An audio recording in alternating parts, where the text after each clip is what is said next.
प्यारे विद्यार्थियों, आज का हमारा टॉपिक है मॉडल्स। मॉडल्स एक प्रकार की हेल्पिंग वर्ब होती है। इनको मॉडल ऑक्सिलरीज भी कहा जाता है। इनके बाद हम हमेशा मैन वर्ब की फर्स्ट फॉर्म काम में लेते हैं। इनको हम हेल्पिंग वर्ब भी कह सकते हैं। तो जानते हैं कि हम इनका प्रयोग कैसे करते हैं और क्या बेसिक रूल्स है जिनको हमें याद रखना चाहिए।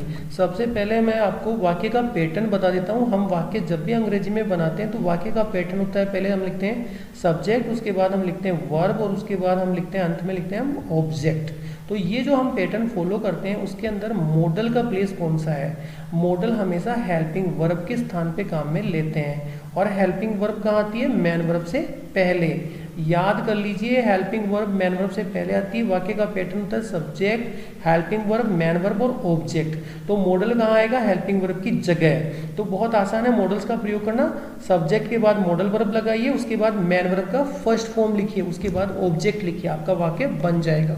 तो हम देखते हैं कुछ मॉडल्स का प्रयोग कि कैसे मूड दिखाने के लिए कौन से मॉडल्स का हम प्रयोग करते हैं। आज हम देखेंगे सबसे पहले मे का प्रयोग। मे का प्रयोग कहाँ किया जाता है, कौन से मूड दिखाने के लिए किया जाता है? तो सबसे पहले मैं आपको बता दूं कि मे का प्रयोग पॉसिबिलिटी, परमिशन, विश या ब्लेस्ड शो करने के लिए अंग्रेजी के वाक्यों में किया जाता है। देखिए वाक्य देखते हैं। पहला वाक्य है मे आई कम इन सर। ये जो वाक्य है इसके अंदर हमने मे वाक्य के शुरू में लिया है काम में और अंत में क्वेश्चन मार्क लगा हुआ है, यानी ये इंट्रोगेटिव वाक्य है। तो इस वाक्य में मे वाक्य के शुरू में किस लिए लगाया गया? ताकि वाक्य के अंदर सॉफ्टनेस आ सके और वाक्य में परमिशन ली जा सके।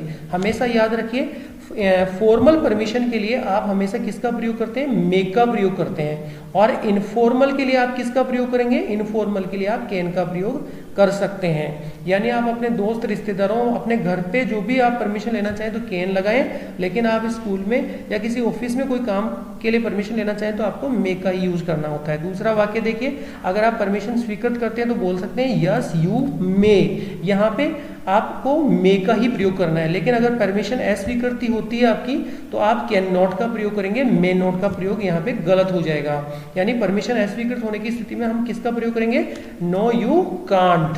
आगे का वाक्य देखते हैं और ये है आपका विश या ब्लेस वाला वाक्य। इस प्रकार के वाक्यों में मे वाक्य के शुरू में आता है जो वाक्य को ऑब्जेक्टिव बना देता है। तो वाक्य बनता है मे यू लिव लॉन्ग। और इस प्रकार के बहुत सारे वाक्य बन जाते हैं जैसे may God save us from this bloody disease कोविड-19, कि भगवान हमारी इस ब्लडी डिजीज कोविड-19 से रक्षा करे। दूसरा वाक्य और अंतिम वाक्य मैं आपको बता रहा हूँ, there are some clouds in the sky it may rain today. यानी वाक्य के अंदर कार्य के होने की संभावना 50% है, इसलिए हमने कौन सा मॉडल काम में लिया? मे। ठीक है, तो आपको मॉडल समझ में आ गया होगा। Thank you.